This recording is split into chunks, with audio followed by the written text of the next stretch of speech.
couldn't hardly recognize him. The detective said that the gun must have been right in front of his face. What are the police doing? Well, they have a description of a car. When was Matt killed? Sunday? It's Tuesday. That all they have is a description of a car? And they said that they think it might be an Hispanic kid. Some illegal? Just Hispanic. Why did they call you? And they said that they think that maybe Gwen was raped. I don't understand why they called you. I'm his father. No, I don't understand why they called you first. You know, they just, they found my number and they called me. What about Mark? Yeah, I wanted to, talk to you first. Oh, you haven't called Mark yet? No, oh, my I thought God. we should call him together. I'll call him. He's my son, too. I'll call him. We need to be a family now. For both the boys right now, we need to be a family. I need to talk to the police. I need to find out why they're not doing anything. Hi everybody, I'm Peter Travers and welcome to Popcorn, where we tell you what is popping in the culture. And you know, it's not just popcorn that's there, but my guest today, Felicity Huffman, is starring in a limited series on ABC. How convenient that's where we are today. That's right. And it's called American Crime. And in it, she plays somebody who is pretty shocking. She'll tell us about it, but I want to say, going into this, that this is one of the best performances you're going to see anywhere right now. So stay tuned to American Crime. Well, you are. That's so nice of Unless me. you turn out to be a horrible, brittle, controlling in the interview. I just had to go, Who knows what will happen? But this is kind of a shocking part. Yes, she This is no shocking. Desperate Housewife stuff happening No, here. no. I'm lucky enough that I was looking for something that I think if I'd carried over Lynette, I didn't want people to go like, oh, there's Lynette as a cop and there's Lynette as a police officer. I wanted to be able to disappear enough so that I could service the story. And I think it wouldn't have done John Ridley any good if I'd carried a history of, as people remembered me into the series. So I was glad that I could get rid of it. So did Bill, as I know him, Yes. did he read this script too and say to you, listen, no way, you're not playing this? No, I have so many things to say about Barb, but my conundrum was, the way into the character was, she is a dedicated mother, she wants to be a good mother, and she's there to get justice for her son. So that's how I knew I could relate to her, and yet she says such off-putting, harsh things. And I didn't know how to marry the two, because I felt like someone who is just serving justice wouldn't take the time to go, hey, 30 years ago, you screwed me over.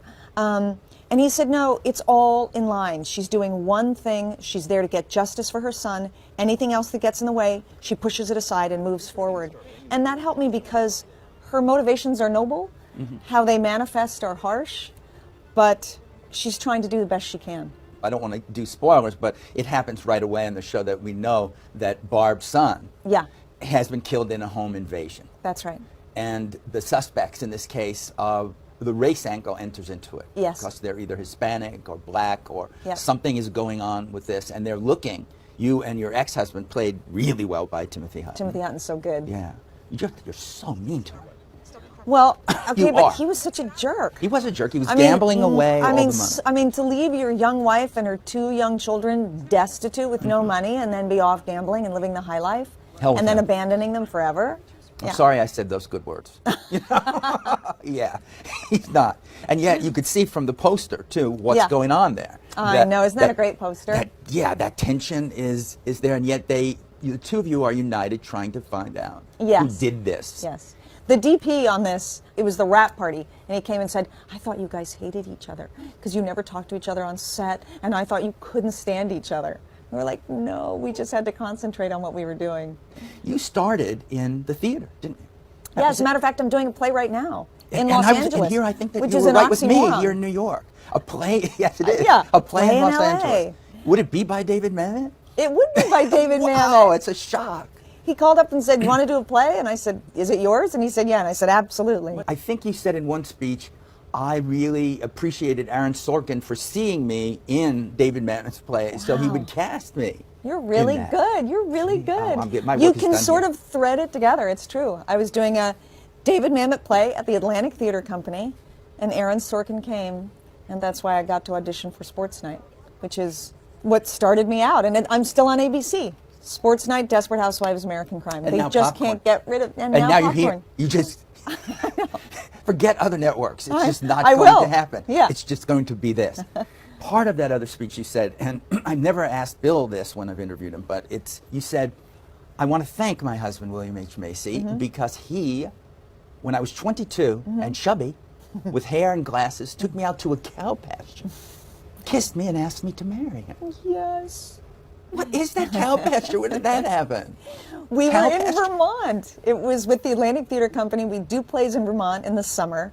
And Bill Macy, who is, David Mamet's really close friend, came up, and he was the great Bill Macy with his fancy black car. And, Oh, I bet. Yeah. and I had a bad perm and big pink glasses, and I probably weighed about 30 pounds more than I weigh right now.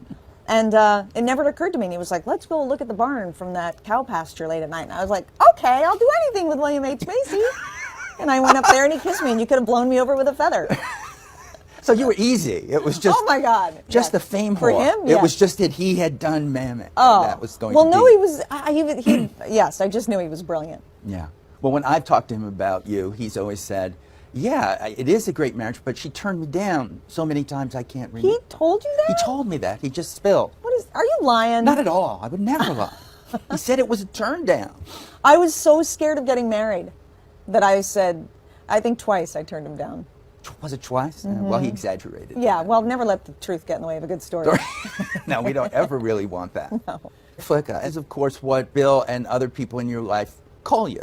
Flicka, yes, that's right. I forget. Yes. Is it from the book, the movie, the... No, it's not. It's from, you might know this, being the cultured fellow that you are. Do you know, they laughed. They're like, They didn't. do you know the opera singer Frederica von Stade? Yes. Okay, so Christmas with Flicka. Remember, you used to have those ads? She went to high school with one of my sisters. I'm the last one of 8 kids. So by the time I came baby. around, my mother had used up all the family names. My sister was going to school with a girl named Flicka, and she loved the name. So she said, I'm going to call her Flicka. And then I think my grandmother said, okay, but it's not Catholic and it's not Christian. She said, oh, okay, we'll formally call her Felicity, but we all know her as Flicka. So that is how Flicka came into being. So that would be people who knew you or know you would call you. Yes. You would always be Flicka to But them. Peter, you can call me Flicka. The great Lauren Bacall, shortly before she passed on, I said, how long would I have to know you to call you Betty? And she said, I don't have that many years left. So I'm honored by this one.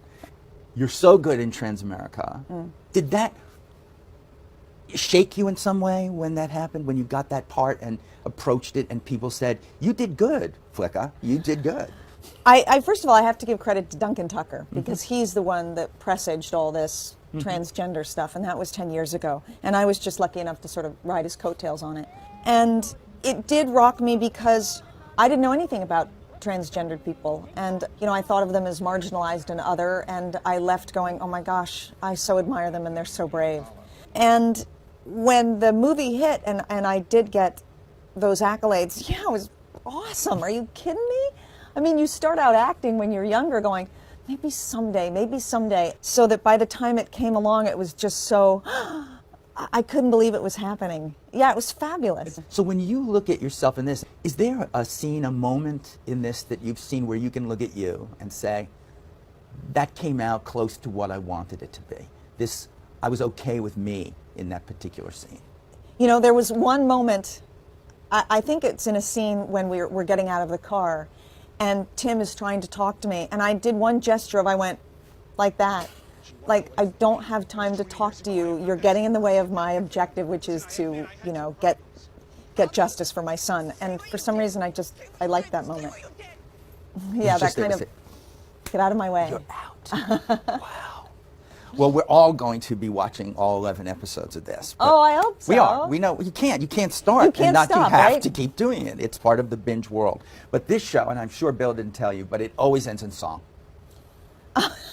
Really? It does. It always Okay. does. Yeah, they'll go along with me on that because it does. Okay. But it's only a little bit. It's not like I'm asking you to do an entire song, but something. And I'd heard, this is not from Bill, I heard it from other people, that you were a big Tina Turner fan. Yes. I'm sweating. I'm starting Okay, to well, sweat. that's what always happens, but it's Okay. good. But you're a fearless actor. We know that. You know no I'm fear. not a fearless talk show guest. Sure you are. Sure you are. Come on. There has to be a little bit of something, of music that's in your head. What do you want me to do? Sing? Sing a little bit of it, yeah. You want me I'll to back sing you Tina up. Turner? Yeah. No, I'm going to sing a sweet No, song. I got Yes. that. It was like, No. No. I will sing a sweet song that Bill and I sing, and I used to sing to my girls, and I will sing it to you. Ready? I'm honored. A, you're adorable. B, you're so beautiful. C, you're a cutie full of charm. D, you delight me. And E, you excite me. And F, you're a feather in my arms. There. So sweet. Felicity, Flecka. Yes. Thank you with all Thank my heart. you It was so great. Great to much. meet you This and is have so you fun. on the show. I That was appreciate it. it.